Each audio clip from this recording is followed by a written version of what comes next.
Welcome, everybody. Whoa, this is a packed house. This is very exciting. Who's excited?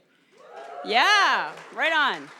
So, good evening, everyone. I'm Janet Weber. I'm the Executive Director of SFU Public Square, and I am so pleased that you are all here to join us for this sold-out debate tonight. I'd like to begin by acknowledging that we are gathered here on the unceded lands of the Musqueam, Squamish, and Tsleil-Waututh people, and let's all take a moment to think about how privileged we are to be able to be here on their lands tonight, and think about, in the future, what can we be doing to be supporting Indigenous self-determination in this country. So really quickly, for those of you that don't know, SFU Public Square is a community engagement program of Simon Fraser University. We work to build social infrastructure, encourage civic participation, support knowledge exchange, and co-created solutions on our pressing social issues, one of which we're really diving into tonight. This event is part of our 2019 community summit called Confronting the Disinformation Age. The summit has about 12 or 13 events, started yesterday and running through to the 18th, with each one of these events considering the pollution of our information ecosystem and how that's impacting society, and also encouraging us to really think about solutions to confront these issues. So each event is meant to explore both the complexity and the consequences. So I want to thank SFU's School of Public Policy, the BC Civil Discourse Society, who you're going to hear from shortly, and CBC Vancouver for their support tonight, and also acknowledge our summit sponsors, who are the City of Vancouver, Microsoft, and the Jaroslawski Foundation. We have two goals for tonight. One is to provide you with quality information, and another is to model civil discourse. We want to show by example tonight through our debaters that it is possible to have a discussion and that people can disagree with each other and not result to personal attacks and insults. So we're hoping the team is going to stay clean tonight and no low punches. And also, I hope you all appreciate that we did lo-fi voting tonight. No one had to get onto an app or anything like that. Everything is lo-fi. You voted with a piece of paper. Good. You also have question cards. You're going to vote again, and Stephen Quinn's going to tell you when, and you also have question cards. So there's a lot of you. We can't take all of your questions, but we're going to get you to write your cards, again, super lo-fi, on a piece of paper. We're going to read them. Then we're going to give them to Stephen. Unbelievable. So now I'd like to introduce Micah Goldberg, my partner in crime here, who's going to tell you a little bit about him and about the BC Civil Discourse Society. A lot of cheering for paper. That's a good start. On behalf of my society, the British Columbia Civil Discourse Society, I want to welcome everyone in the room tonight to what promises to be a highly informative and fascinating evening. My name is Micah Goldberg, and along with those of you in the audience, I also want to welcome those of you who are watching by live stream and those of you who are listening and watching to this debate in the future. Hello. This is the second time that Public Square and my organization, the CDS, have teamed up to organize an Oxford-style debate, and I want to thank them, and particularly its fantastic executive director, Janet Weber, for believing in the merits of the adversarial process as a mechanism to harbor constructive, meaningful, and productive disagreement in the public square, and also, and perhaps more importantly, for scheduling this debate in a way that does not conflict with the Winnipeg Jets playoff schedule. This debate will, I strongly believe, serve as a showcase for the virtues of civil discourse. Often it can seem the arenas for public discourse are consumed by deconstructive, malicious, outrage debates that do little to advance our collective understanding. And I believe there is a vacuum waiting to be filled by thoughtful, respectful, and yes, passionate debate. And tonight we are going to debate a topic that is of paramount importance, that evokes a lot of passion: whether social media undermines the very institutions that it claims to serve. And we are going to have that debate with four supremely qualified debaters who are honest and have integrity, hopefully. And they will also quite possibly provide you with a little candor and good humor. So let me use this opportunity, in addition to what Janet has already said, to put down a bit of a challenge. The mission of the CDS is to promote aggressively collegial disagreement in the public square. So here is the challenge. As we head into a federal election later this year and watch politicians and pundits turn ugly and petty, do not let the political currents upset the course of your own political discussions. Harness the momentum of this exercise tonight and learn from perspectives that may differ from your own. Listen to your interlocutors and improve the state of discourse in the public square. With that challenge in mind, let's get on with it, shall we? It is my honor to introduce you to our moderator tonight. He is the host of CBC's Early Edition after moving on from On the Coast. He is one of our city's most trusted journalists and respected citizens. Stephen Quinn is the host of tonight's debate, where the motion is social media destroying democracy?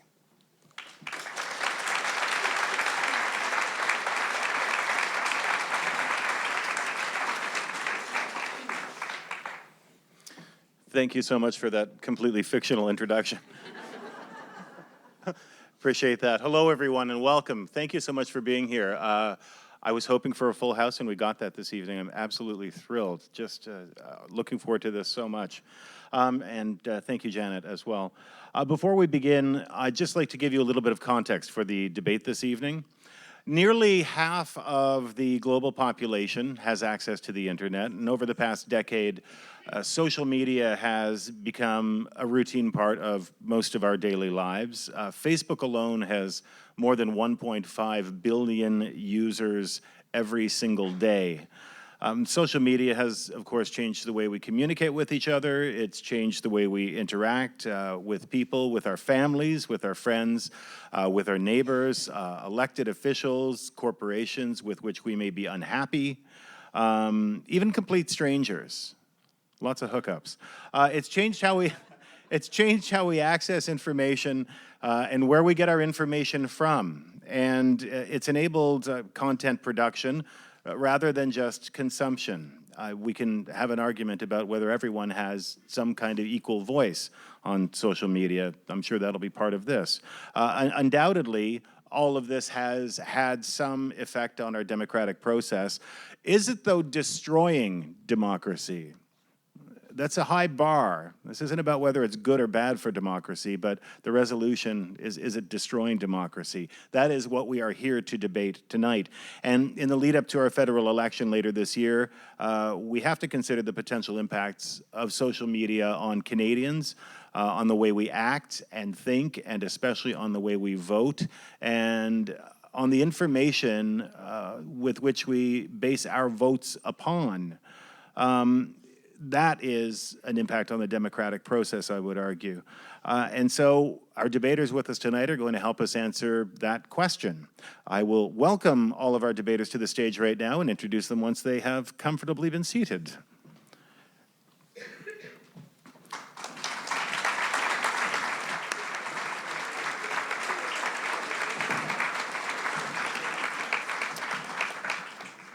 Beginning on my left.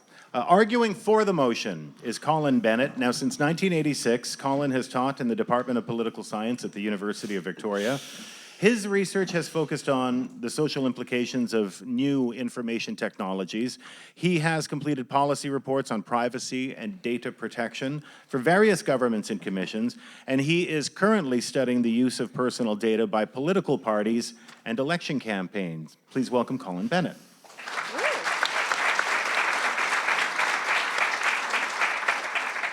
Alongside Colin is David Moscrop, who is a postdoctoral fellow in the Department of Communications at the University of Ottawa, a contributing columnist at the Washington Post, a writer with Maclean's magazine, and the author, very recently, of a book called Too Dumb for Democracy, Why We Make Bad Political Decisions and How We Can Make Better Ones. It's a really good book. You should run out and buy it.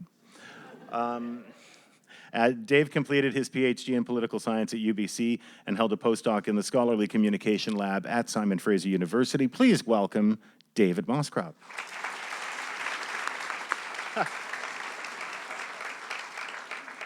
I didn't know you were selling books here this evening, David. He'll sign that for you.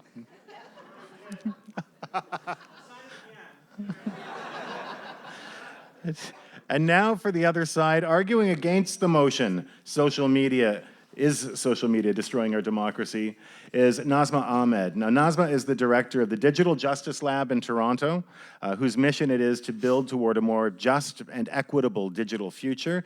She has extensive experience working alongside the public service and the nonprofit sector, focusing on technology capacity building. She was the 2018 Open Web Fellow with Mozilla and the Ford Foundation, and through her fellowship, she worked on building organizational digital security and running a youth workshop series called Digital Future of Privacy.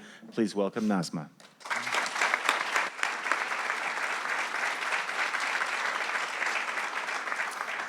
And debating alongside Nazma against the motion is Francesca Fionda. Francesca is a data journalist with The Discourse. That's a community-driven journalism organization based here in Vancouver. Before The Discourse, she worked on investigative teams at Global News and at the CBC. Three things she loves about democracy are freedom of opinion, freedom of expression, and the free stickers they give you on Election Day. So, please welcome Francesca.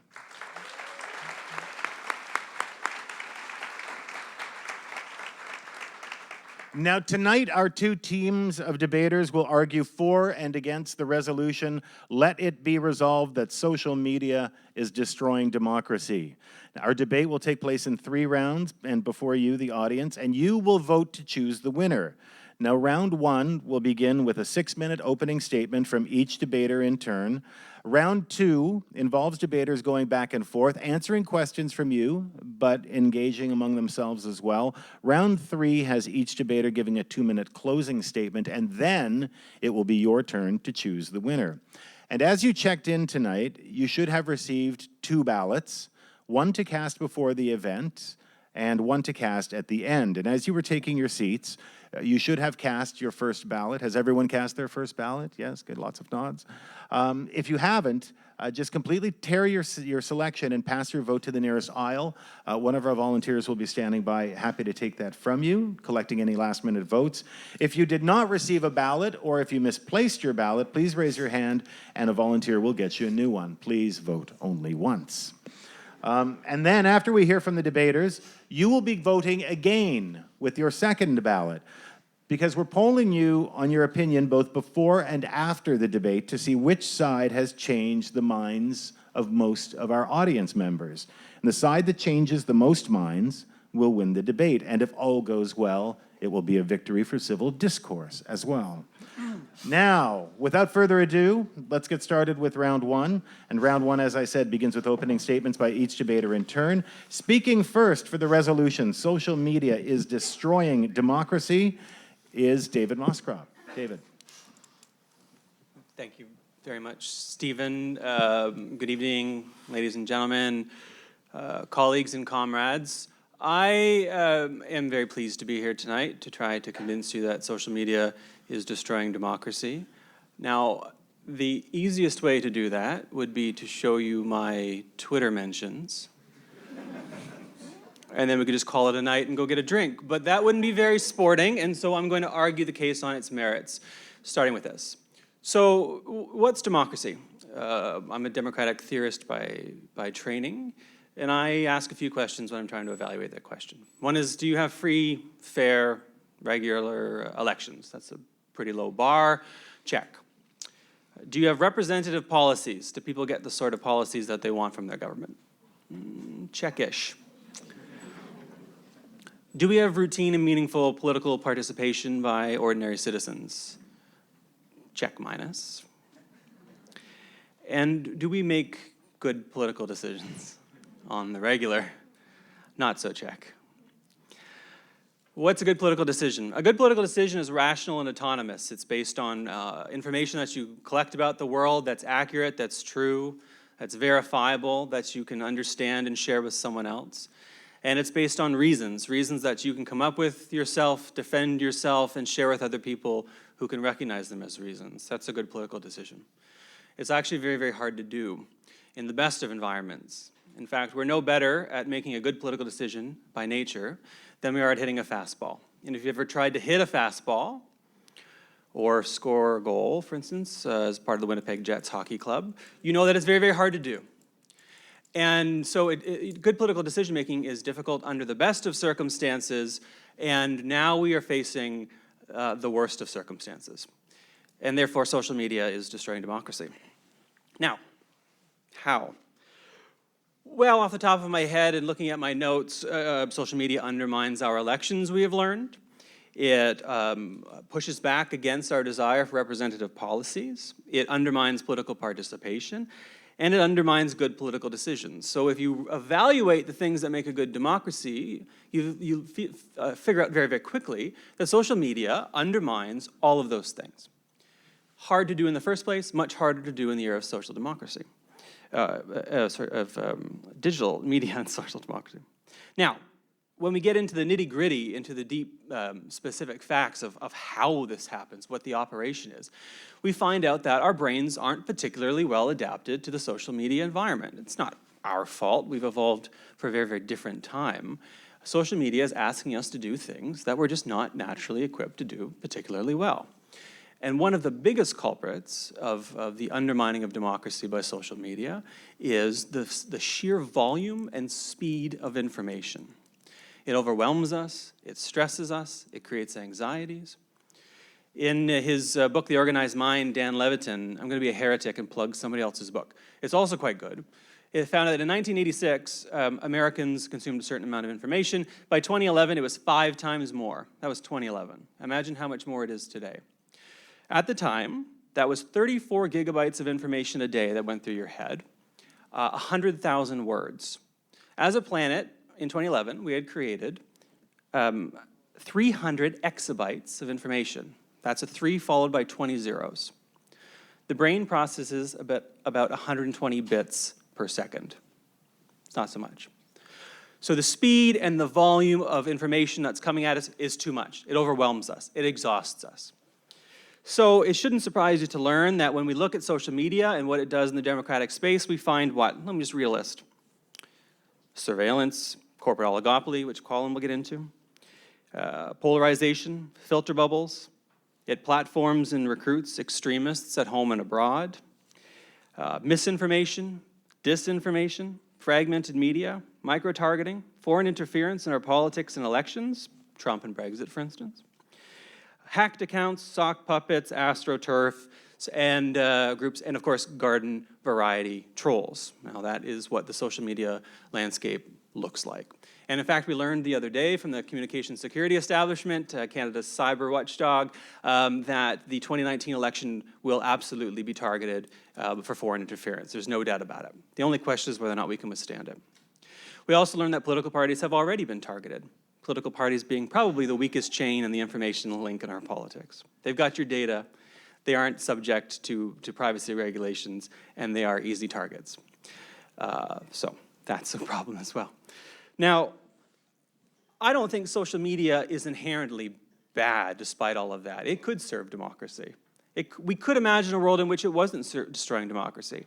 But social media has, on balance, contributed to democratic decline.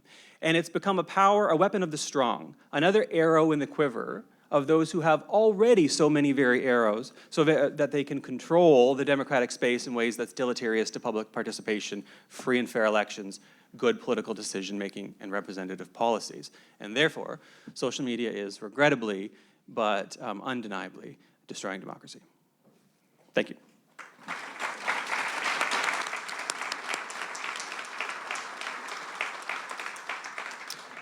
David Moscrop, thank you. Francesco will now give her opening statement against the resolution. Nesma and I want to thank all of you for coming here tonight and listening to our arguments. And while neither of us have PhDs, we've done a lot of Googling and a lot of YouTubing, thanks to the fact that social media has democratized information. To us, a democracy is more than voting. It's more than having free and fair elections. A healthy democracy means citizens are free to express themselves, free to have opinions, free to come together in groups, and free to read news that isn't controlled by the government. I'm going to guess how most of us here in this room today use social media is one of the main ways that we participate in our democracy. Social media helps us express the fundamental democratic freedoms that we've outlined in the Charter of Rights and Freedoms. In particular, freedom of expression, freedom of opinion, freedom of the press, and freedom of assembly. Take freedom of expression and freedom of opinion, for example. Social media is a tool that has allowed many of us here in this room to express ourselves, our emotions, our beliefs, and I mean more than the "I'm feeling hungry" option in your status feeds. You can share opinions on important policies that shape the world around you and start a discussion. You can agree, you can disagree. For example, I'll share a tweet from David Moskrop on the For side. Just this week, he tweeted in response to the Minister of Democratic Institution, Karina Gold's comments, that she hasn't seen much progress from social media companies to ensure that the 2019 election is free from foreign interference and misinformation. At David_Moskrop, since you want to follow him, tweeted in response, "You're the government. If you're worried that the election could be compromised and social media companies aren't doing their fair share to protect the country against that, then you can regulate them. If you can't, that's a bigger problem, and we need to have a serious chat." Let's take a look at freedom of the press.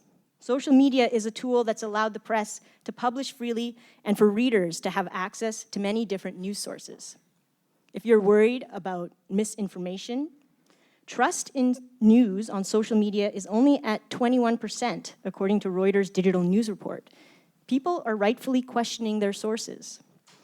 And if you're worried about echo chambers, when people only get information that supports their own views, it might comfort you to know that Canadians get their news from all sorts of places. Yes, 48% of Canadians get their news from social media, but 31% actually get their news from print, and 67% from television. So people are getting information from a diverse range of sources. Finally, looking at freedom of assembly. How did you hear about the Me Too rallies? How did you learn about Black Lives Matter? How did the hereditary chiefs of the Wet'suwet'en people get word out that RCMP were entering their land? Social media. They use social media because women and people of color have too often been ignored, and in a democracy, you're allowed to stand up and say, that isn't okay. A democracy also means that you won't always like the results. That's democracy's fault, not social media. We've seen people blame social media for recent democratic decisions, like Brexit, Trump, and Bodie McBoatface. But these were all democratic decisions. They just might not have been the best democratic tool for the job. There are lots of different ways that a democracy can function. Brexit was decided by a referendum. Referendums have been criticized for being particularly undemocratic. They polarize people into strict yes or no camps. They dump important policy decisions to the public, leaving elected officials without responsibility. I could go on, but we're not here to talk about why democracy itself needs improvement. Trump was elected in an American democracy, which has two dominant parties, another democratic system that is set up to be very polarizing. And finally, Bodie McBoatface was an online poll in March 2016 put out by the British Natural Environment Research Council to name one of their boats. A radio host suggested Bodie McBoatface, and the joke caught on. Bodie McBoatface was the popular vote. In the end, though, they decided to call it the Sir David Attenborough. Because in the end, they decided that an online poll might not have been the best democratic system for naming a boat. Although I disagree. So in closing, a reminder that we are what make up a democracy. People, it's all of us, social media users, to decide how to use social media. So today, vote for yourselves and the power that we have in this democracy, and vote for our side. Thank you, Francesca.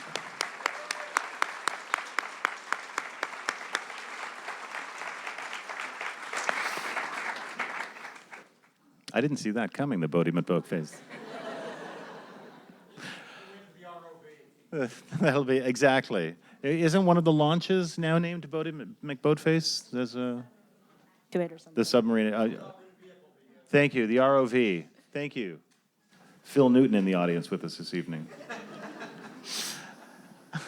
And now, Colin Bennett. Thank you, Stephen. When he told you how long I'd been at UVic, that really makes me feel like the old guy on this panel, I must say. I don't even have a Facebook account. Never have, never will. I got a Twitter account. Easily, thank you, thank you. How many people do not have a Facebook account here? Okay, wow. You're going to be voting for our side, right? Yeah. I do have a Twitter account, a measly 1,000 followers, nothing like Mike. I've got a very boring website. Yes, I got a PhD, sorry. Of course, I don't have a Facebook account, but I am on Facebook, right? I am on Facebook. I'm all over it. With posts of friends, family, colleagues, news organizations, students, groups. Yes, I'm on Facebook without my knowledge and my consent. Much of it will be public information, but some probably more private.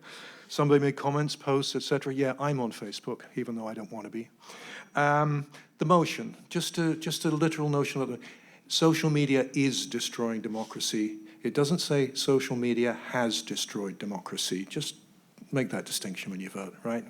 All I'm arguing, I think all the way I'm arguing, there's a trend going on here, and it's in a negative direction. I don't want to argue that social media does not play a role in connecting people. I'm sure it does. I'm sure it's a very efficient way to connect people, to organize, to link, and I'm sure we can think of many examples in those, including those represented by our opponents on the other side, which have promoted social connection and engagement. I also don't want to contend that social media may not be more democratic in the future. But my point is that the way that the prominent social media platform companies, and particularly Facebook, are currently operating and financed is inherently anti-democratic, because the business model of the large social media platforms relies on the intensive, widespread, and enduring surveillance of its users. Social networking companies engineer a universe of tremendously compelling and addictive services that hold the user's attention. They collect as much data on the individual user as possible through those digital services, all to the end of constructing comprehensive behavioral tracking profiles on each and every one of us. And they develop and they deploy algorithms designed to predict which content will keep us scrolling, watching, and clicking, and they target the ads interspersed throughout that content that we're likely to click on for their optimum revenue. It's surveillance, plain and simple. The non-transparent, non-consensual capture and processing of user-generated data in violation of the commonly accepted privacy norm that organizations should not be tracking us without our knowledge or consent, unless there are legitimate reasons to do so in the public interest. And they do that at the same time as telling us that your privacy is important to us. No, it isn't. If it were, Facebook and Google would not spend millions of dollars lobbying against privacy laws around the world. If it were, those terms of service would be comprehensible and clear, and people might read them and know what they were consenting to. If social networking companies only captured personal information with the knowledge and consent of its users, they would be out of business. They wouldn't be able to attract advertisers. Well, companies like Facebook will say one thing to users, it will say exactly the opposite to the advertisers on whom it relies for revenue a massive profit.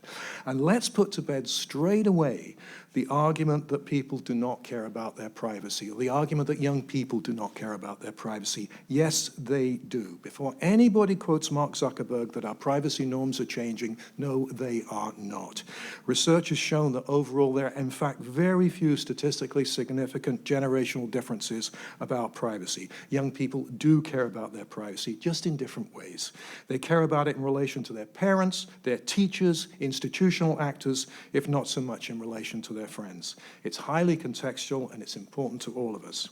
So why is privacy essential for democracy? What's the connection? We need privacy for all kinds of different reasons: psychological, political, economic. It helps us be and become healthy human beings. We all need to withdraw from social life, and we each find mechanisms to do that. It serves a political purpose because it keeps large organizations, public and private, accountable. Privacy rules are just one mechanism used in democratic societies to restore the balance between the individual and the powerful organization. And privacy helps us receive the benefits and services that are due to us. It promotes trust in government agencies and in our corporations, or at least it should do. So, in conclusion, So long as, say, surveillance capitalism, to quote a book by, the recent book by a woman called Shoshana Zuboff, is the business model of the internet and of the big social media platforms, it will reinforce anti-democratic and anti-privacy forces. Surveillance capitalism, a global architecture of behavior modification where predictions about our behavior are bought and sold. It's not Big Brother, she calls it Big Other. Extreme concentrations of power, free from democratic oversight. That's what social media has become. That's the economics of social media. That's the business model behind it. It's a tool for surveillance capitalism. It's a business model that cannot be sustained if democracy is to flourish and thrive. Thank you.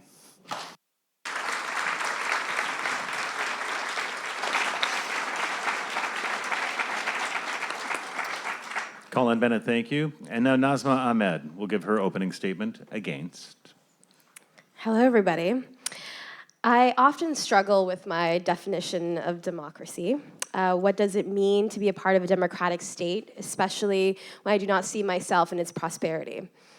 A nation state that has continued to ignore the atrocities experienced by indigenous peoples, that continues to mistreat migrants, and the ongoing list of inequities that exist on this land.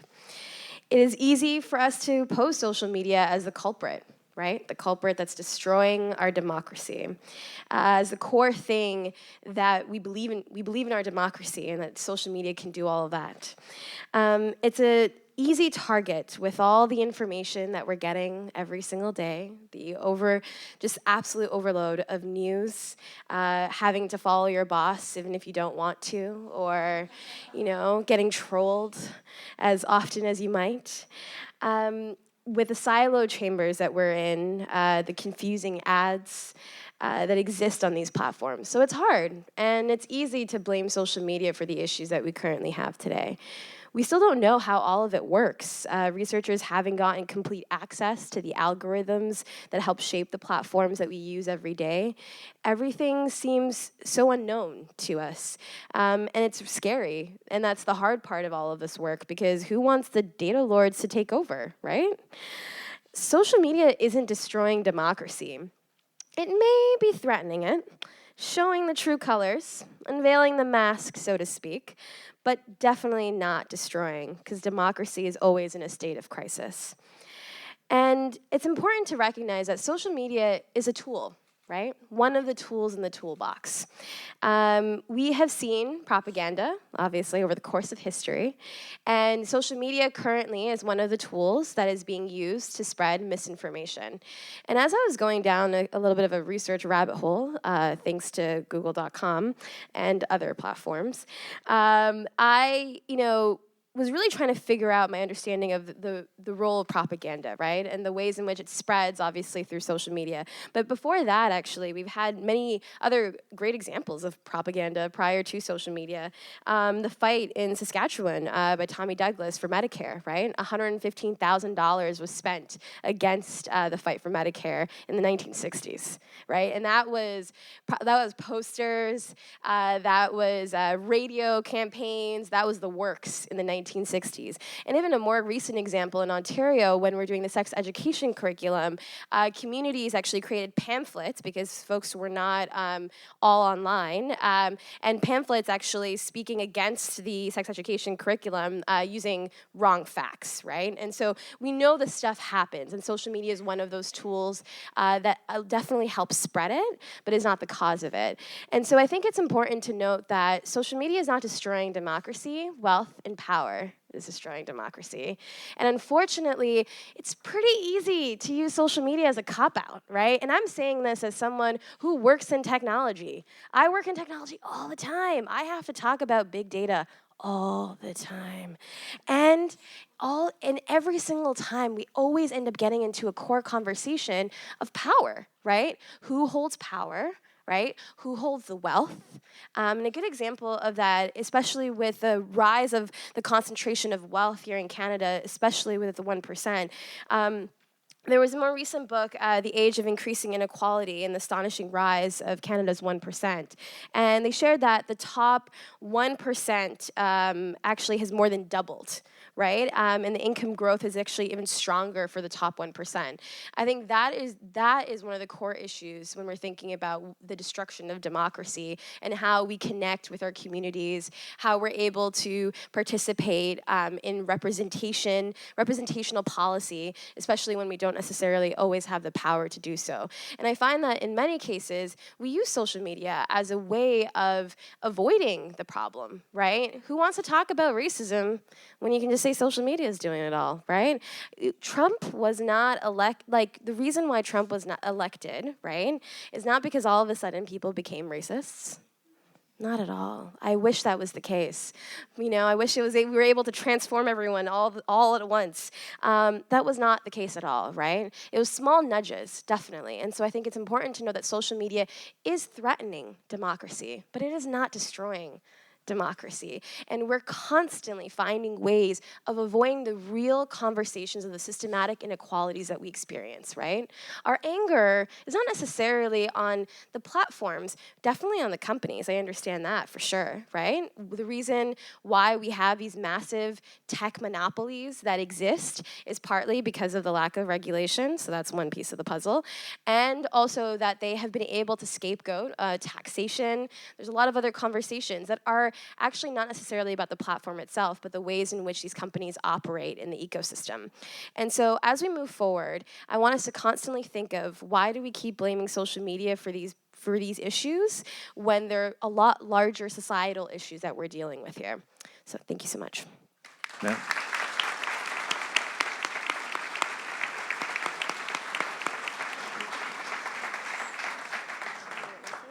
Thank you, Nasma.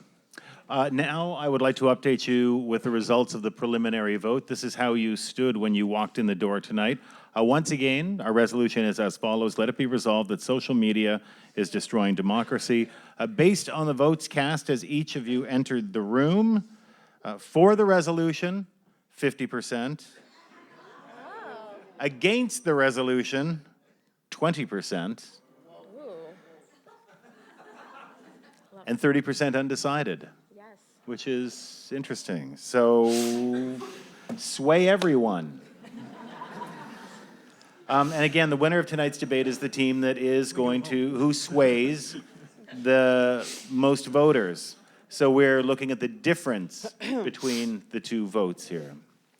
Now we move on to round two, and in round one, the debaters, in round two rather, the debaters address each other directly. They'll take questions from me as well. They'll take your questions as well. As you registered tonight, you should have received a pen and a card to write your question on. In about 10 minutes' time, we're going to begin collecting your questions. And so please start thinking about writing down what you would like to ask the debaters. We'll flash a prompt on the screen to pass your question cards down the road to the nearest aisle, and please hang on to them until then. We'll only be collecting the cards once, so if you would like your question to be considered, be sure to get it down the aisle when the prompt comes. Everybody got that? So fill out your question cards now. And while you do that, I will attempt to summarize some of what we just heard.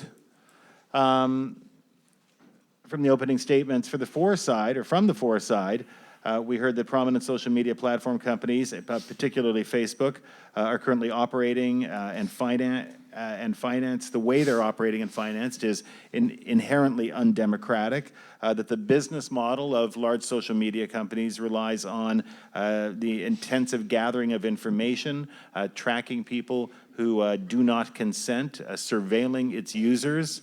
The public bads, we've heard about polarization, filter bubbles, platforms. We've heard about recruiting extremists, micro-targeting, and foreign interference in our upcoming election and others.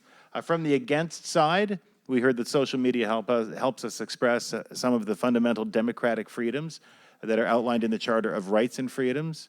We hear that there is a greater distribution of ideas, and that you can threaten the system of government no matter what kind of government we're talking about. And democracy, we have heard, means that you will not always like the results. That's not the fault of social media. That is the fault of democracy. So that's a little bit of what we've heard so far. I'll give each of you an opportunity to engage anyone else on the panel at this stage if you would like, but I will begin with a question. And we talked about echo chambers a moment ago, and David, I'll direct this to you because this was one of your criticisms, that people opposed to social media often point to echo chambers where you filter out opinions that may be uncomfortable and keep only the opinions that tend to support your own. Do you think that people's views are actually being manipulated on social media if we all live in an echo chamber? Yes, well, first of all, the echo chamber question is critical to our understanding what the social media space looks like. Now, the good news is echo chambers and filter bubbles aren't as bad as you might think that they are. They're not as pervasive as you believe. They happen, but they're not totalitarian. So that's good news. It isn't like we are a handful of solitudes that never meet. We do meet. And when we meet, it's awful. So filter bubbles are part of the problem. The problem is you think, well, good, there are no filter bubbles. Then you realize that, oh, God, there are no filter bubbles. And what you find is that when the quality of online discourse is so low on balance, and it's able to, in fact, cloud out the good stuff to the point where it becomes almost impossible to have a good conversation in social media space because either you get bad faith actors who dominate or you get good faith actors who get dominated by bad faith actors. And what the bad faith actors are doing is manipulating people by agenda setting and by poisoning the tone of online discourse. A recent study by CBC of 5 million tweets released by Twitter a few years ago found that going back to 2013, foreign forces from Venezuela, Syria, Russia, and elsewhere had been poisoning Canadian discourse around immigration, pipelines, and other sensitive topics. Their goal wasn't to convince anyone. It was to rile people up, to make sure that the tone of discourse was toxic, and to manipulate them into attacking one another or getting exhausted and tuning out altogether. So what we find is the frying pan's on fire, and when we're able to leap out of it, we leap into a bonfire. And we're on fire the whole time, and the kitchen's on fire, and the living room's on fire, the house is on fire, the apartment block is on fire, the country's on fire, the world's on fire, and social media is a giant tank of gasoline. Not to overstate the case. Thank you, David. Nazma or Francesca, since you are on the against side, would you like to take a crack at that or respond? Yeah, I think definitely the comments section can be a nasty place. It can be toxic.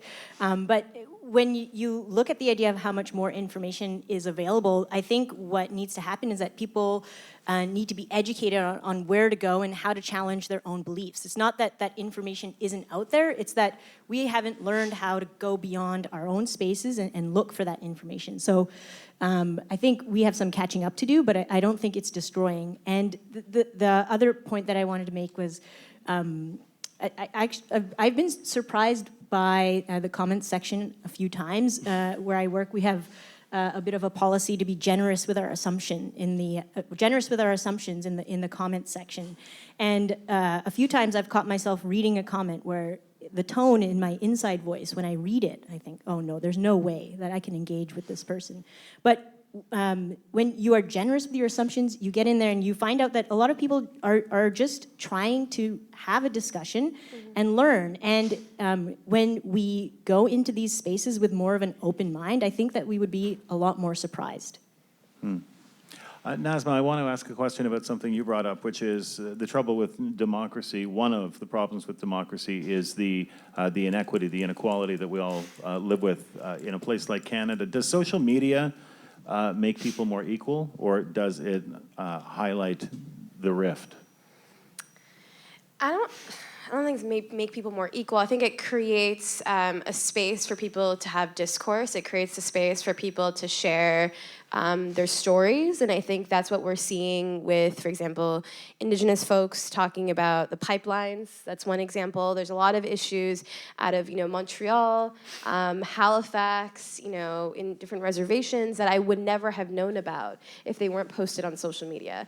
And so I do believe that it does create a space where, for example, traditional media outlets would not have highlighted a story, but there are activists, there are residents who are keeping a watch of what's happening, right? And being able to highlight that, so I think that has created an environment where we're almost on the pulse of all the things that are happening at all times, which is obviously terrifying, at all times, terrifying, but I think that's a reckoning that we have to experience, right?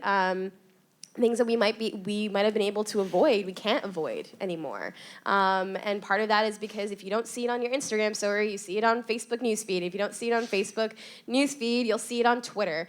And for a while I used to feel frustrated by that, but I think that part of it is people are trying to share their stories. And they're trying to get a support, and social media plays a role in gathering that attention. And we've seen this constantly where people would post on social media and then traditional news sources would come through, right? And so I think it's definitely creating a more democratic process in how you engage in discourse. Colin, all of those additional voices contributing to the discussion, does that not enhance democracy? It's contributing to information. It's contributing to the volume of information that's out there. I don't know that it really contributes to careful deliberation about our future. I'll give you one example that's obviously current, Brexit.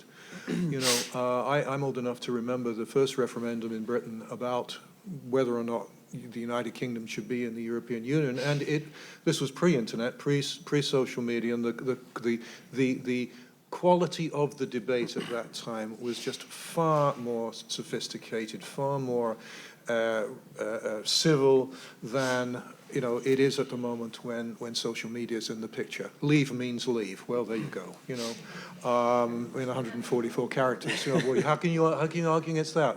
But better in. Oh, well, there you go.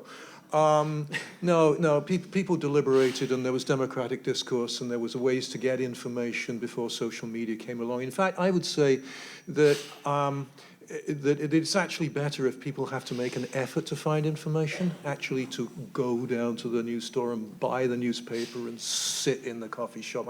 I know I'm sounding like an old fogey now, but there's something. I'm not persuaded by the argument that somehow, simply because it's easy to get information, simply because it comes across your newsfeed just like that is promoting democracy. I think that we as individuals have to make that effort to get that information, to digest it, and to deliberate about it as well. And that goes back to David's point about the speed of the information and the volume of the information. Francesca, what about that? What about how much information there is out there and the speed that it's coming at us and just the sheer volume? Yeah, I think there's no arguing. There's so much information out there, and to this point about effort, making an effort to get that information, it's a lot easier. But in fact, I think what we need to do is we need to rethink of what that effort means. And right now what that effort means is it means that we need to equip people with ways to fact check, with ways to think critically about information, and to look beyond the first thing that crosses your feed. Maybe you go to a source that you don't normally go to. Nazma, we also heard David talk about political interference in elections. How can social media be good when we know that foreign powers, bad faith players, are interfering with democratic elections using social media as a tool? I believe that it's part of the process, unfortunately, right? What we're having right now of foreign forces coming through is actually, for example, the Brexit one is a good one because what ended up happening was a manipulation of people's current ideologies, right? People who were already xenophobic, right? That was one thing. let's be honest. Some were. Some of them, right? Xenophobic. There was also a huge class divide, right, in the conversation around Brexit that was then further manipulated, obviously, through social media, right, and kind of nudged, right, the nudging effect of pushing people.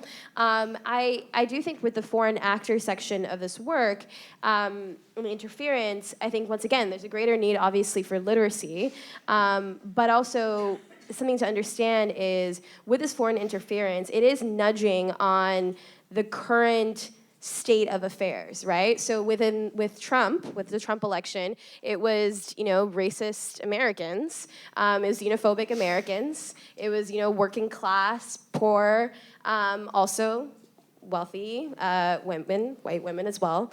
So there's a whole crew of them, and so it was all ranges, obviously. But it was a slight nudging, right? But the fact that nudging could occur, right? The fact that you could be persuaded ever so slowly, right? With the same ideologies that you might have or the things that you never wanted to share, that you only have small group chats about, and you were slowly nudged.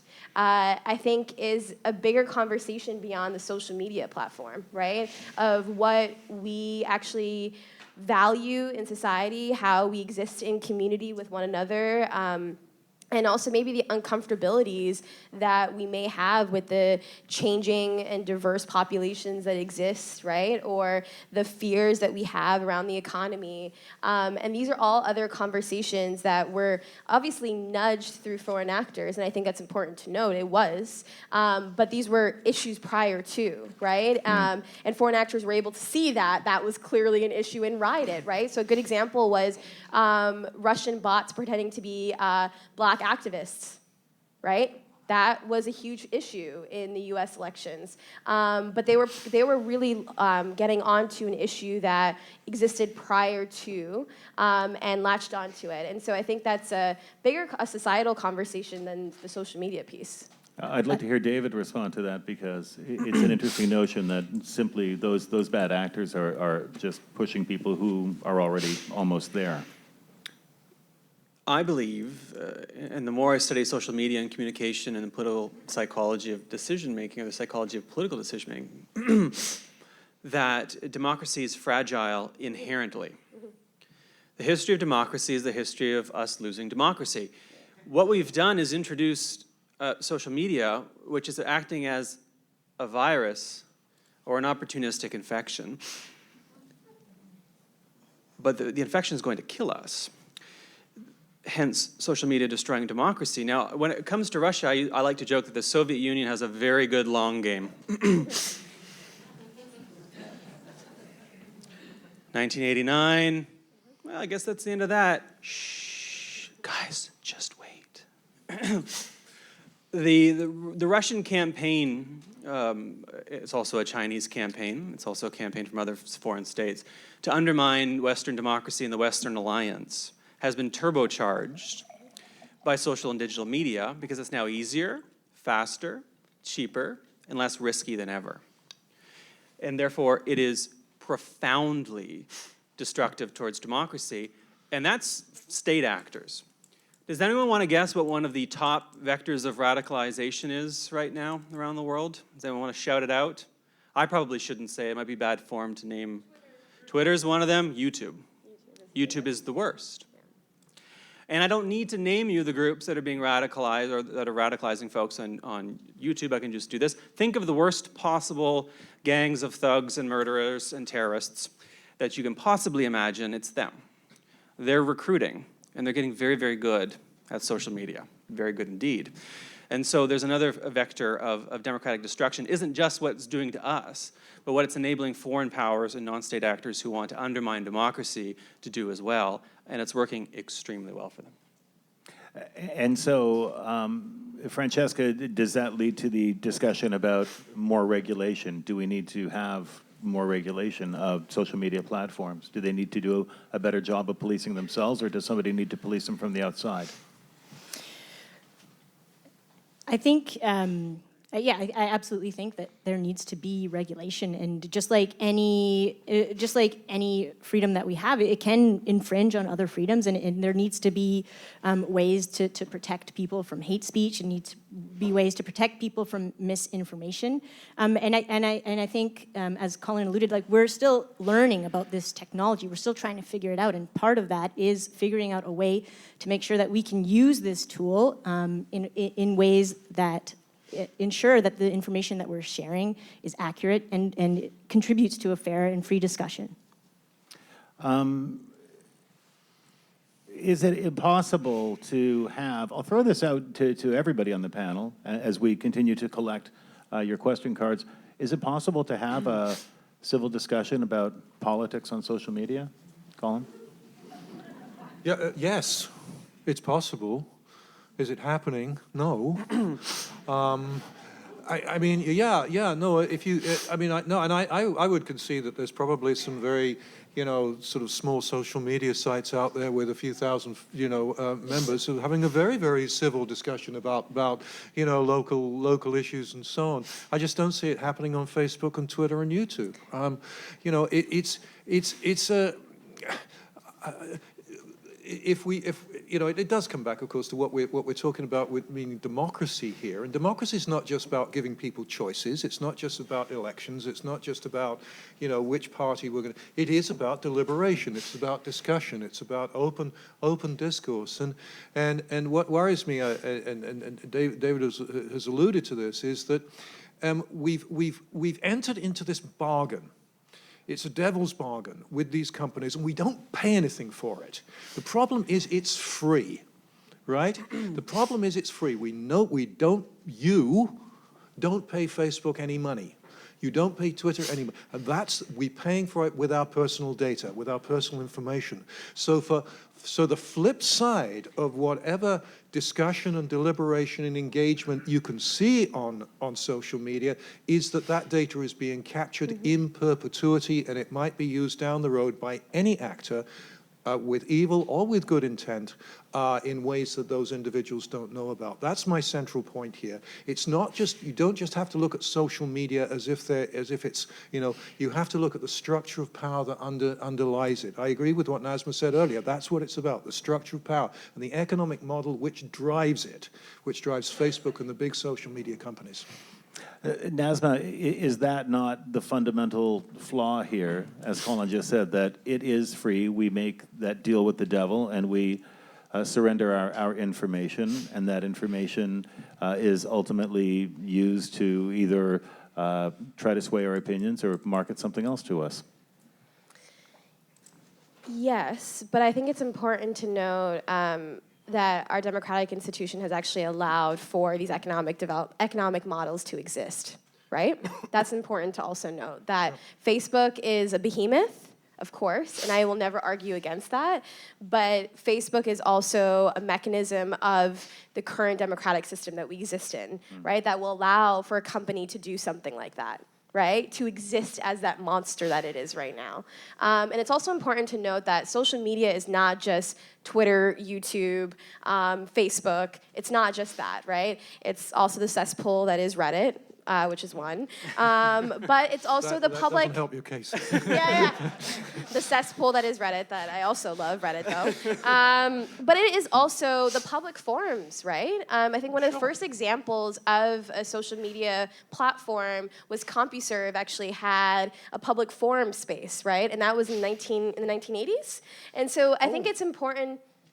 Yeah, you probably have. No, that you made my point. Yes, but that was the 1980s. No, that's 1980s, yeah. But I think it's important to note that even right now, there are also public forum spaces that people use that aren't necessarily the Facebooks and the Twitters, right? And I think it's important for us to remove, when we're thinking about social media platforms, to constantly be thinking about the big behemoths. There are also many smaller social media platforms that are creating spaces for people to actually have civil discourse. There's also Facebook groups, for example. And Facebook groups have been a place and a home for a lot of people to parse through feelings, parse through housing issues, parse through, if this thing is legal or not legal, or like the cat meme, your favorite cat meme of the week, And so I think that it's important to know that it has been a place for civil discourse. Is it always a place? No, not at all. And can foreign actors play a role? Can bad trolls play a role? Yes, of course. But we have to understand that this current system that we exist in right now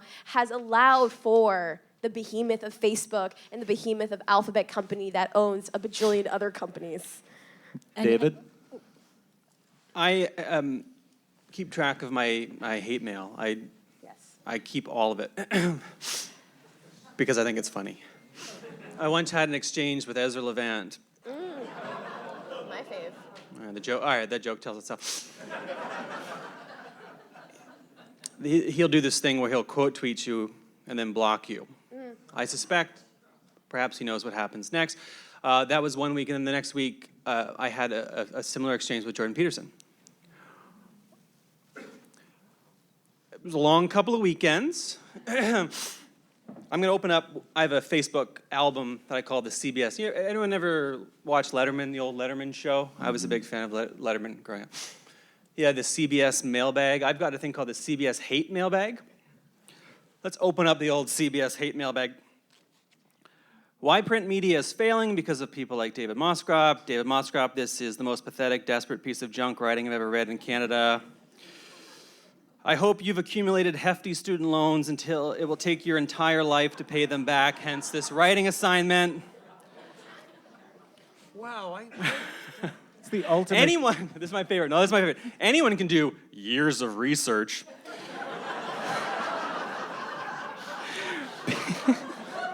PhDs and profs are not special geniuses just because of research.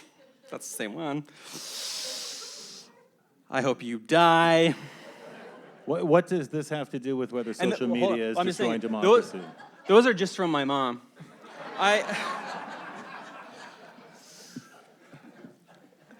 Every time you try to have a political conversation, especially if you have a profile, this is what it looks like. The space is so polluted that even good faith efforts end up looking like this, and it's hard to ignore that. You know, you end up doing the emotional and the physical labor of having to do the work for these companies of monitoring and curating and protecting their space because, frankly, they don't give a damn about you. What they care about is money. And they know that it's destroying democracy. And they don't care about democracy. And if you look at how they play with non-democratic states, like China, for instance, you realize very quickly that they care about one thing. And that's the bottom line. So we have established that social media is certainly harming democracy, I think destroying it, and that the tech companies aren't going to save us. But here's the utter heart of the problem. They're too big for governments to push back on now. They're too big to fail. They know no one's going to call them on their bullshit, and now we're stuck. So we're locked into this ecosystem that is dragging us down the whirlpool. Francesca? I mean, I think part of the discussion, and you mentioned this before, this is sheer volume of ideas. It's just that the greater distribution of ideas generally threatens most systems, no matter what kind of a system that is. And I was just looking back to different examples, and a similar discussion to one that we were having here happened in the 1500s. And it was a technology, it was spreading information, crazy ideas like the sun was the center of the universe, and maybe the Catholic Church shouldn't be in charge of everything. And that was the Gutenberg press with movable type. And that was because people in power were afraid of all these ideas that were spreading. And I think it's just about figuring out how we can sift through all that information and improving literacy of people as we go through a new way of digesting information. Yeah, and I tried to have a civil discourse once with Sue Ann Levy. And, you know, it worked on the phone for a little bit. I must be doing something wrong because I never get feedback like that. I'd love to have that. Try working for the CBC. Touche. The internet is one giant call-in show. Well, that is pretty much the case. What does social media do for freedom of the press? If we assume that freedom of the press, that an open and free press is a benefit to democracy, and in the press I include electronic media as well, what does social media do to our chances of getting important information through a free press? Nasma? I was going to pass it to Francesca as a journalist. Go for it. Yes, go That's for too it. obvious. No, it's obvious, but it's better. Well, maybe we might tag team this one. Yes. But yeah, in terms of freedom of the press, what social media has allowed society to do is get a variety of information. It's not just mainstream media where people can go to find information. As Nesma pointed out, there are so many different platforms. There are so many different ways of getting information. Thinking about how people are reaching out, not only to criticize media as well. Social media has allowed people to directly challenge power and directly challenge how we have received information today. Yeah, and I also think that, once again, the example that I provided of communities being able to highlight the issues that were occurring in their areas and then it being picked up by traditional news sources, we're also knowing that journalists are shifting the ways in which they find facts, right, and in which they find stories. And so I think what's happening now is one thing that I didn't even know prior to, I think social media has created a space for this, is like the amount of even harassment and stifling that even journalists receive, that not necessarily on the social media platforms, but the ways in which, for example, they're trying to get a story, and for the Trump administration, for example, the things that they face, right? And part of that is that they share it on social media. They share their stories on social media, the struggles, the issues around unionization and being able to get paid fair wages. All of that is being discussed through social media platforms. I think we can talk about the rise of media unions all across the US, and part of that is through social media platforms. People have been using that as a mechanism of connecting and highlighting the issues. And so I think there has been a space where it's allowed for journalists to share, and that's what I've been super grateful as someone who reads the news and listens to the news, to be able to understand kind of the ecosystem around it. Colin? Yeah, I would say that the press challenges power through its investigative role, doing good, hard, boring, routine, old-style investigative journalism. Now, it could be that social media plays a role in distributing that more widely and more efficiently and more quickly, but that's what the press should do. And I believe that social media is actually undermining that role of good investigative journalism, which really has nothing to do with technology. It's got to do with the encouraging good standards of good ethical journalism, and I don't think social media's got much to do with that. David, finally? What empowers journalism? What makes journalism possible? Anyone want to guess? Money. Money. Where does the money come from? Advertisements. Anyone want to guess what percentage of the ad market is dominated by Facebook and Google alone in the United States? High 60s the last time I saw. They're getting encroached on by Twitter. So to speak to Colin's point, the news media is in a very tricky position, and they're being undermined by not social media, but social media companies and tech platforms. And we don't know what to do. So we're trying to figure it out, and we're doing a very bad job at figuring it out. And the government, if anyone saw the government's policy to try to start to deal with this, it was woefully inadequate.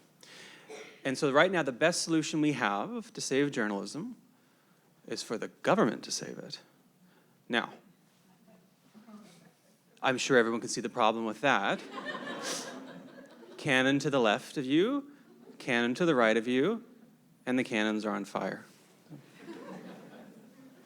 I don't know which to fear more, your fires or the virus that you talked about. Fear everything, Stephen. Can I go on the other side now? This is getting... Why does this always happen to me? Some questions now from our audience this evening, and thank you very much for all of them.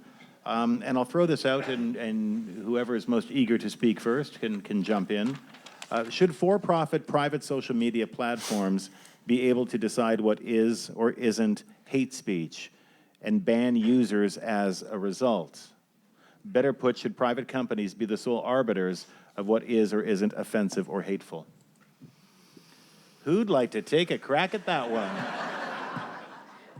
I'm just parsing through a bunch of research articles right now. I'm going through it. I do not think they should be the ones to decide. There has been a lot of proposals around content moderation, especially around hate speech, and a mixture of having councils. There's like national councils to decide because obviously context is very specific, country to country, even region to region. What's happening in Halifax might be totally different than what's happening in Toronto, and so. I don't think that they should be the ones in control of what is deemed hate speech.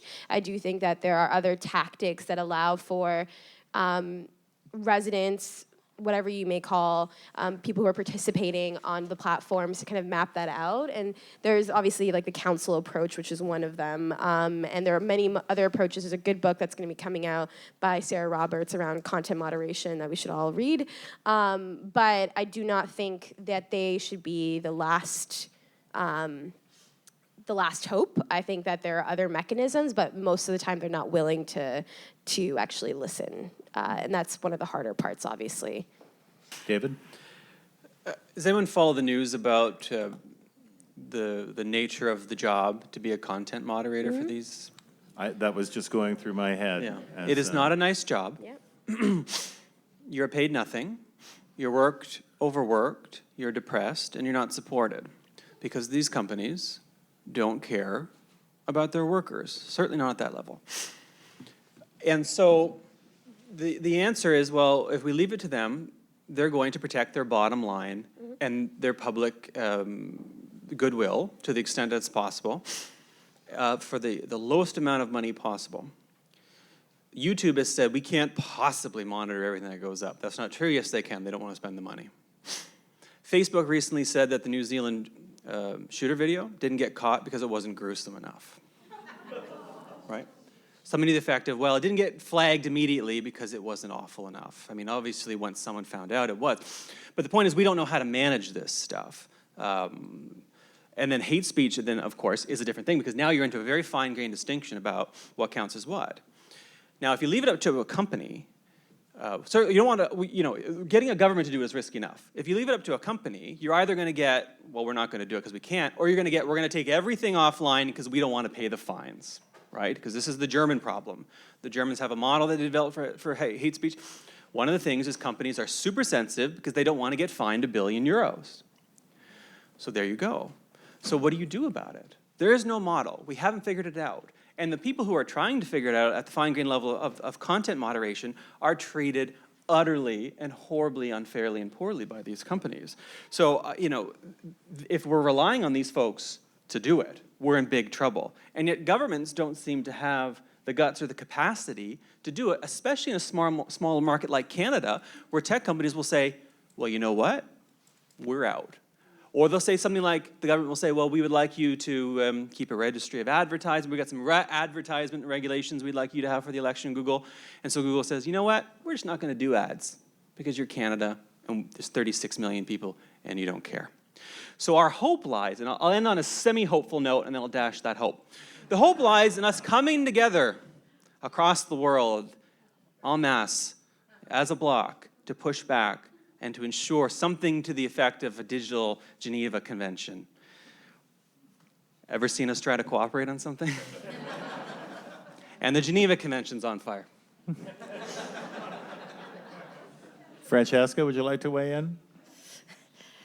If you look at, for example, misinformation in terms of anti-vax campaign, you'll see social media companies try and figure out how to deal with that. And if you type in vaccination in Pinterest, nothing comes up. And if you look at Twitter and Facebook, they've tried to take care of misinformation that way as well.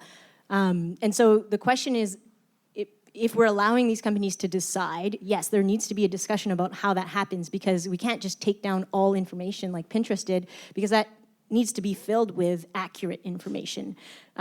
So there needs to be a discussion about how that is managed, and yeah, we're not having it right now. Colin? No. No? He Continue on? said what I wanted to say. Oh, all right. I'll move on to another question. We've got lots of questions about regulation, which is interesting. We also have a question that riffs off of the question I asked about whether it's impossible to engage in civil discourse on social media. This is to the against side, because this is, if yes, turn over. What strategies would you suggest to engage in destructive conversation and discussion on social media? Ooh, that's a good question. You have already made a very good suggestion, which is, examine, greet the trolls, basically. Yeah, I think that it matters on obviously who you're having a conversation with. If you're about to have conversations in a comment section for a video that was produced by BuzzFeed, and that's, like it has about 2,000 comments, and you're going down that rabbit hole, that might be a little bit harder, I'd say. But, I think the biggest thing right now is, showing, part of it is like empathy building, right? Of like kind of figuring out where people are coming from. Obviously, there's gonna be a lot of points where you're not going to be in that position whatsoever, and you're not gonna have the patience for it. But part of the reason why we might not have the patience is because we're all overworked and underpaid. That's probably the reason.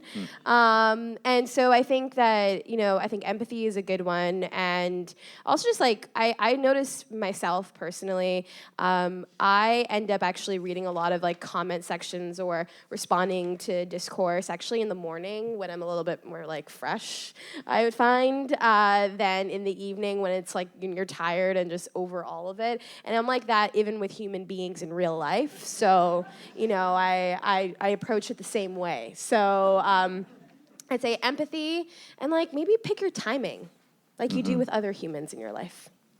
Francesca? I printed out some of the comments that we have gotten in our comments section, and instead of ignoring them, like I mentioned, we've gone in there and asked, how do you know this? Why do you know this? Why do you think this? I've always been surprised when I've entered into these conversations with a generous assumption. And so, for example, one of the responses was, "Thank you for taking the time to respond. I'm just tired of seeing all this information. It sounds like there's a lot more of this issue than I realized." Another comment was also, "Please understand that sometimes I like to play devil's advocate when I comment." So it's just about having these conversations and being willing to engage in a thoughtful way, and also sharing the sources of information so that people can check that information for themselves, not going on emotion, but going on fact. David? Referring to some of the tweets you read us? Sometimes I try to take a generous attitude towards these folks. And sometimes I'm just not having it and I respond in kind. Fair. But when you not my talk... finest moment. But I will say this, and I will concede this. Every so often when you do engage with one of these people, what you find is that, as Francesca indicates, they are upset, alienated, confused, tired, whatever, lost. They want to be heard. They want to be listened to. The problem is there aren't enough listeners compared to the number of people who want to be listened to.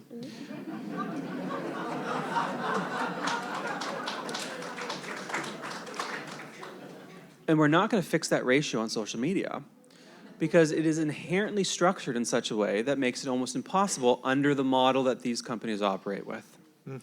Because it's hard to listen. It's hard to engage in good faith. That's a lot. It takes a lot of emotional labor to do that, and we're not incentivized to do that or supported. So in an ideal unicorn world, I believe we could do it. But in the current setup, I don't think we can. That said, in the final section of my book, I do get into some possible solutions, and I highly recommend it.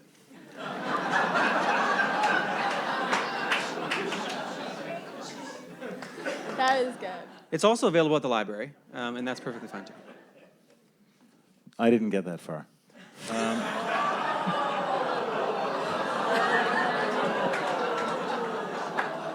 I'm kidding. I read the whole thing. Colin. Let me just say something from the perspective of a teacher. And my completely anecdotal impression that social media is affecting the way that young people can logically think from A to B to C to D to E in constructing well-reasoned, logical arguments. Now, I don't think this is just the fault of social media. Let me say that straight away. But I do think that the propensity with the current generation, which has known nothing but social media, right, to speak, to want to be listened to be used to being, to putting it out there, you know, everywhere, is detrimental to the ability to write a 4,000-word essay with a strong thesis state at the beginning, with a series of empirical statements in the middle, supported by very, very well-researched sources from the library, and a conclusion which goes back to that initial thesis statement where there's a research question, is becoming very, very difficult to expect. And I say that because I've just been reading essays from my students today, and they're all extremely bright, extremely well-engaged, extremely sympathetic young people, but I worry about it. I have a question, though. Do we need to be writing 4,000-word essays? You do. You do if you want to take my class on American politics, which is a great class. It's very popular. It's got 60 undergraduates. They all come in there. They're really enthused about it. Some of them are actually writing about social media. Some of them are writing about the filter bubbles, the false information, Russian trolling, all that. And they've done great research, but they can't string it together. And so what I'd end up doing is giving, you know, A grades to papers that 20 years ago I would have given a B- to. And my colleagues in other parts of academia express similar frustrations. Have you It's ever frustrating. Have you ever not given a grade and just written LOL at the end?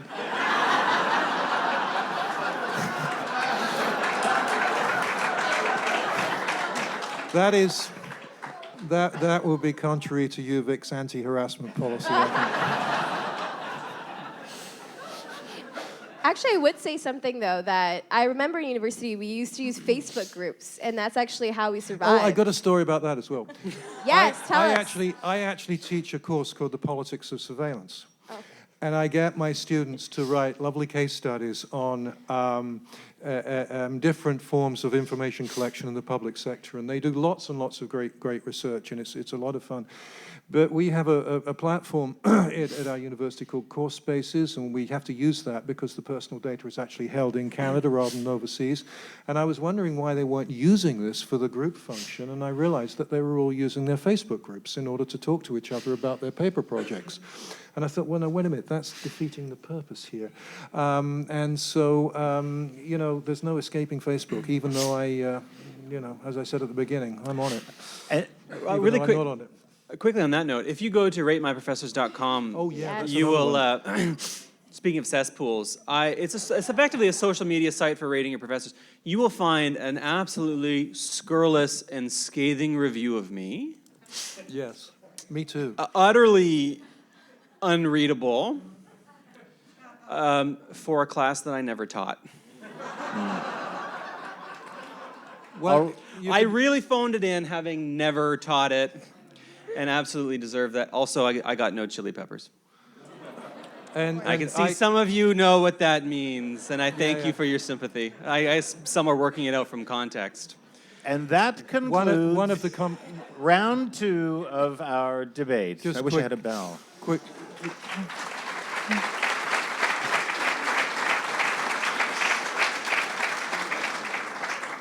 And thank you to our audience for all of those questions. I'm sorry we didn't get to all of them.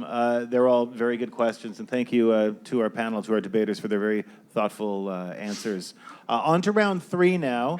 And this will be a closing argument. You each have 2 minutes. 2 minutes to give us a closing argument. And since Nesma went last in round 1, you may begin round 3 with your closing argument against the resolution, is social media destroying democracy? Social media has created a space for me to connect with friends, connect with loved ones. I'm currently stuck on a family group chat on WhatsApp that I can never leave. And it has brought me closer to people from all over the world. And even though I understand in many cases that I am in filter bubbles and get the same news quite often, it has played a role in creating processes for us to engage, to speak out, to participate, to show our support for our loved ones, for our community, for our country. It highlights the inequities that exist in our physical spaces. It's created places for folks to find affordable rent, to us stealing answers for homework. So it's played all the things. And I think it's important to know that social media plays a positive role in what brought us here today. We're on YouTube live, are we not? Right? I think it's part of what we are right now. So shout out to the folks on YouTube. Hello. Even though we are currently dealing with the growing pains of social media and its impact on our lives, I think it's important to recognize that it is a tool that we use. And it is a tool that we use that brings us into a space like this.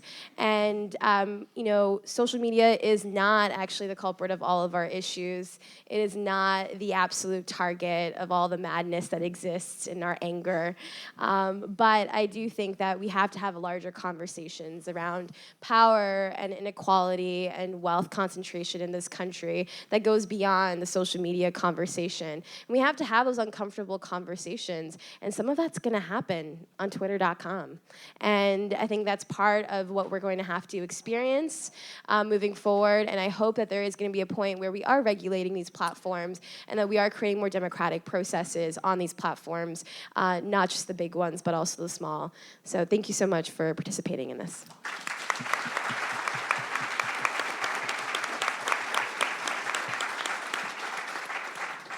Thank you, Nesma.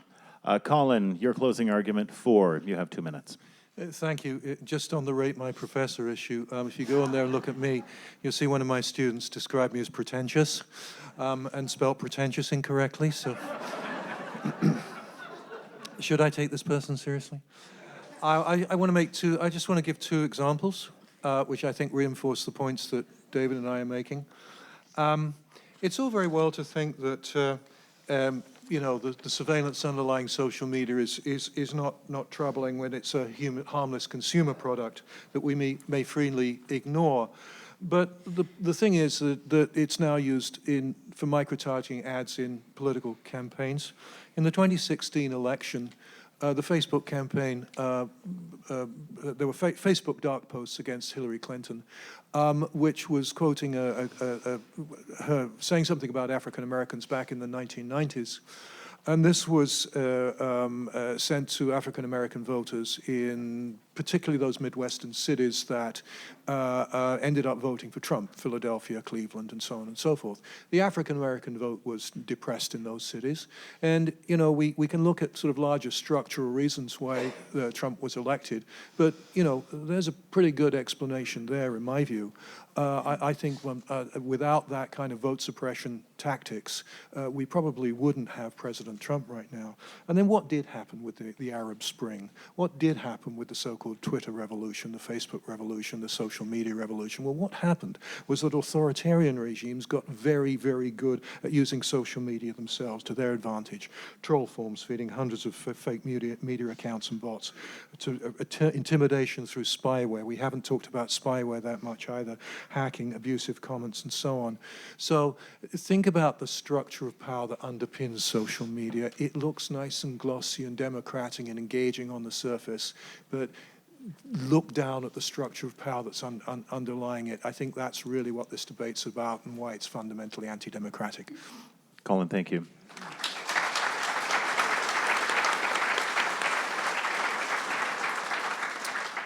Francesca, your closing argument against the resolution? We want to close by revisiting the resolution that proposes that our system of government is being destroyed, is ceasing to exist because of a tool that all of us here in the room have the power to control. The algorithms that figure out what kind of information you're being shown are controlled by clicks, and those clicks are controlled by all of us. social media is doing what it was designed to do. It isn't inherently democratic. It isn't inherently undemocratic. But we can choose how to harness that tool in ways that help us participate in this democracy, in ways that spread ideas, in ways that allow us to express freedom of speech, freedom of opinion, freedom of belief, and even in ways that threaten all the systems that we have in place. And we're doing that. We've seen social media used as a tool that allows underrepresented people to be heard and start meaningful political movements like Me Too, Black Lives Matter, Take a Knee. So in closing, we're asking, vote for the idea that all of us in this room have the agency to choose how to use social media. Thank you, Francesca.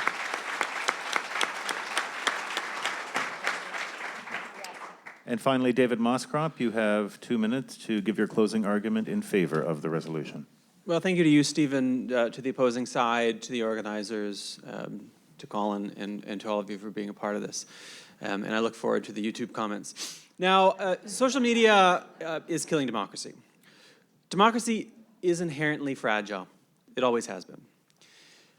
A Pew study from a few years ago found that, surveying folks, about 20-some% were okay with autocracy, about a similar number were okay with military rule. A full 50% were okay with technocracy over democracy, ruled by experts. People want results. They care more about results than process in many cases, and they're willing to throw the process out the window if they can get results. The problem is, of course, you become ensnared in a trap, because once the process is gone, there go the results. So democracy is inherently fragile. It's already in recession here at home and abroad. And on top of all of that, you've got the rise of the alt-right, the authoritarian populists, authoritarian regimes around the world, the looming specter of climate change, which will test our institutions like they've never been tested before. And that's the environment in which social media has served as an opportunistic infection, through which nefarious actors are now killing off democracy by undermining our elections, our political decisions, and our civic discourse. So no, social democracy isn't inherently destructive towards democracy, but it's killing democracy because it is the infection that may finally do us in, I'm sad to say. Thank you, David.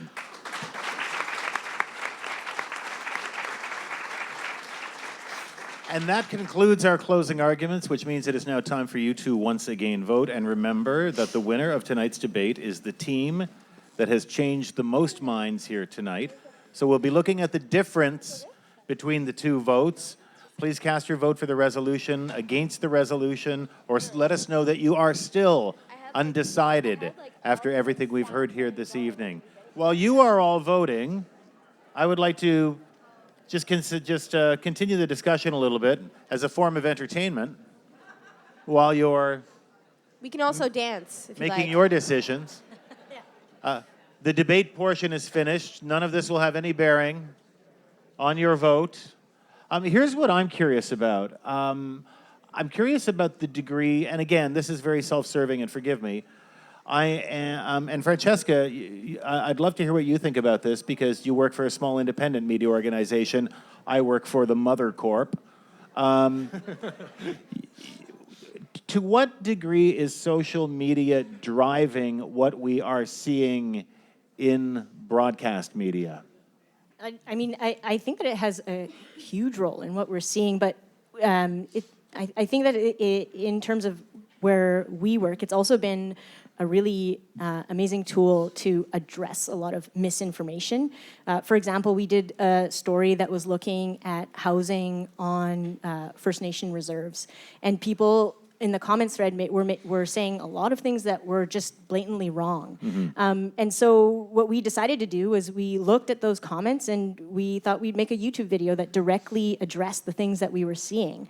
And we saw huge engagement in that video, and not only that, but we also published a story that involved the methodology behind that and where the facts were. And people really engaged with that too. So I think in terms of forcing media to be more transparent about where information is coming and how we're sharing that information, it's been a huge tool. I'm not talking about the lofty mission of the broadcast media to foster democracy and civil discourse. I'm talking about the news editor who sees a terrible car crash before they go to sleep that night and comes in the morning and said, hey, do we have that car crash?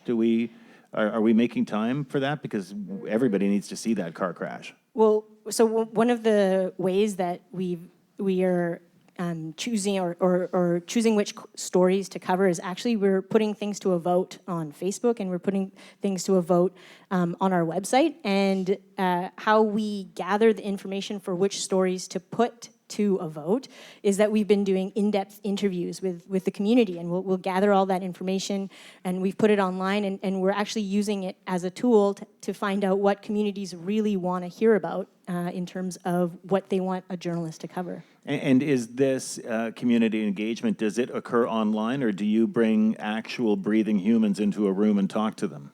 We do both, but a lot of it does happen online in terms of the vote. But when we are gathering the information about what issues to cover, those are in-person interviews. David, you've got a fair amount of broadcast experience, and you watch the media very closely. What do you think about the impact of social media on the broader, let's call it the traditional media? I recently accidentally bought $54 worth of cheese out of social embarrassment. Did you post that anywhere? So I did. So I have a low threshold for social embarrassment. So I accidentally bought cheese that was $100 a kilo, and couldn't say no because they'd already packaged it. And so I got home and I tweeted about it, and I got a call from a producer. Do you want to come on this show to talk about your cheese? And so I said, yeah, sure, why not? That's funny. And when you're promoting a book, you say yes to everything.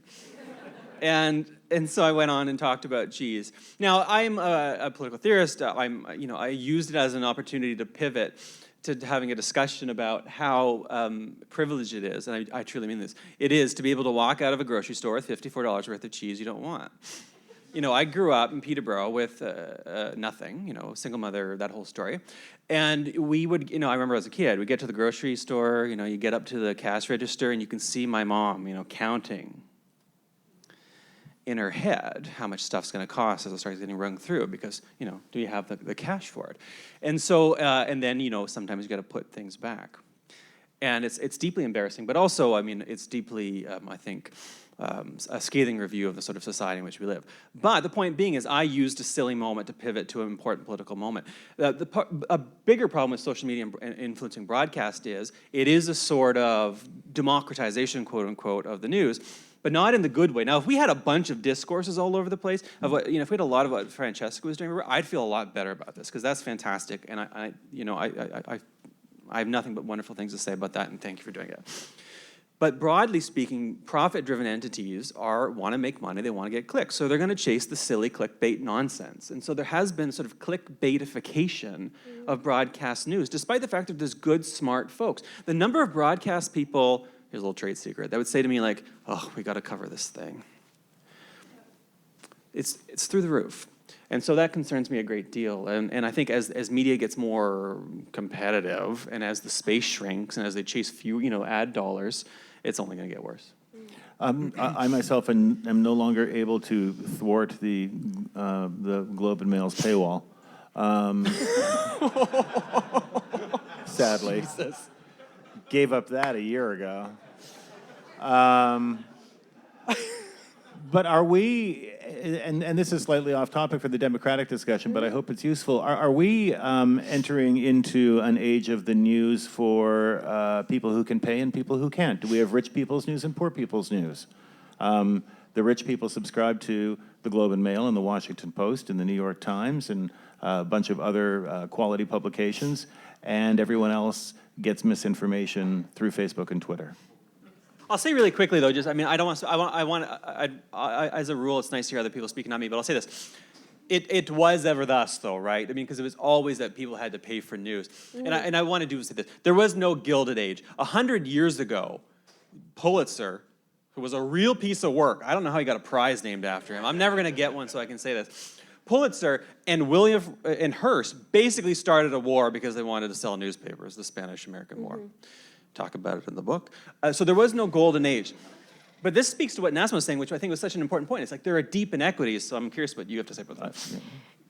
Yeah, I think that it's essentially the assumption that you're making there is that everything on Facebook is then misinformation, which is not the case. There's actually a lot of really amazing folks who do try their best to share like the most accurate information, but we also are having a rise of pundits on the left and the right that are sharing misinformation, right? And that's been, a good example of that is Sean King, which he might sue me, but Sean King on Twitter and Facebook. I think very specific people will know that. It's a very specific reference. But I think that I don't think that the news has always been accessible, so I think that's one thing to always understand.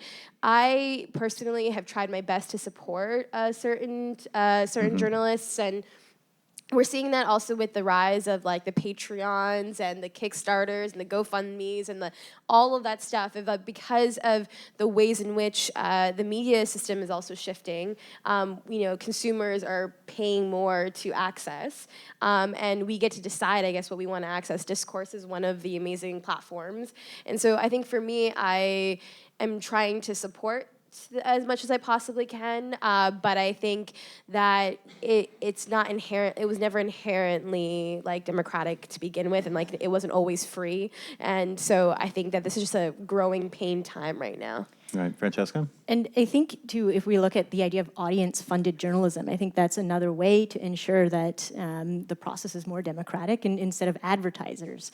And so getting people to pay for the journalism that they want to see, that's one way to vote for what kind of information should be out there. And what about funding specific projects, accepting funding that we're always told has no strings attached to it, but underwriting?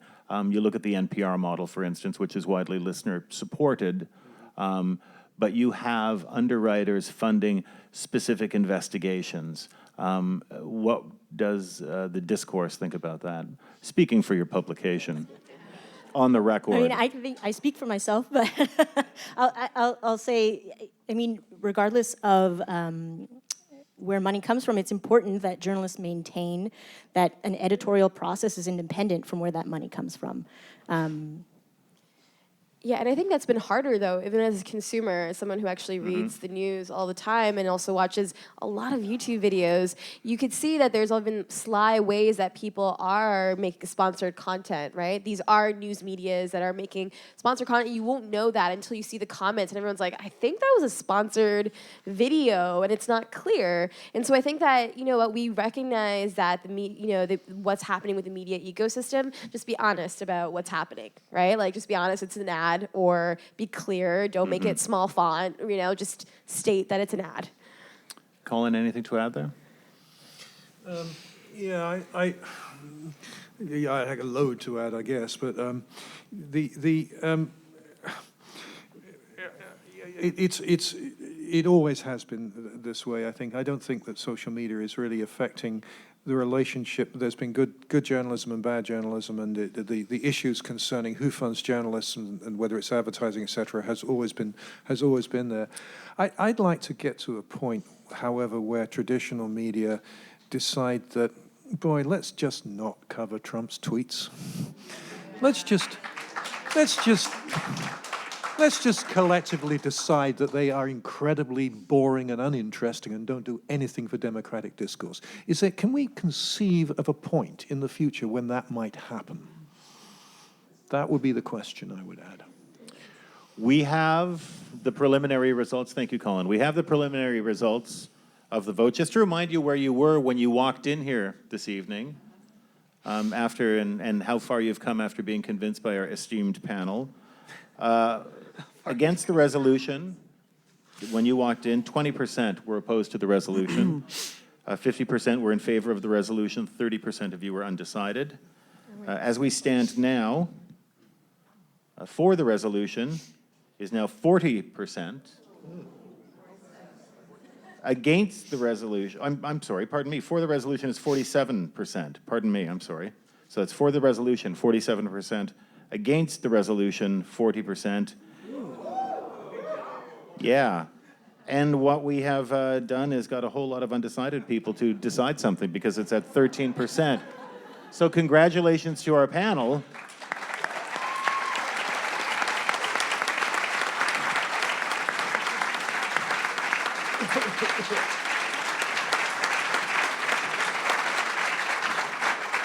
for changing some minds this evening.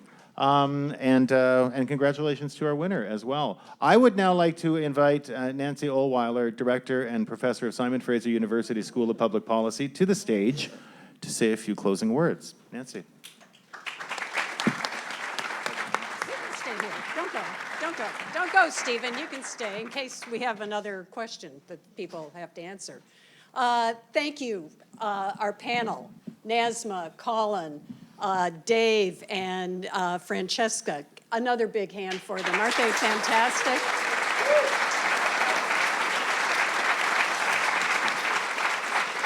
And, you know, they've shown that what people, with civil discourse, we get informed opinions, we get humor.